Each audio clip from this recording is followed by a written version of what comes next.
Mr. President, the government's statement with the NDFP in Oslo was an agreement with the devil. Gagamitin nila itong peace negotiation sa pagtraidor sa pamahalaan. Yun nga mga ka-old school, nagsalita na ang ating vice-presidente regarding dito sa mga amnesty at ang peace talk na gustong mangyari ng presidente. Pakinggan natin mga ka-old school, dahil totoo naman, para tayo nakikipag-usap sa mga demonyo. Pasintabi na pero yan ang totoo.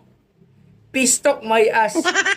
Ang gagawin lang ng mga yan ay paikutin ang gobyerno. Let's go! Mga minamahal kong kababayan, Assalamualaikum. Madayaw ubayong adlaw kaninyong tanan. Magandang araw sa inyong lahat.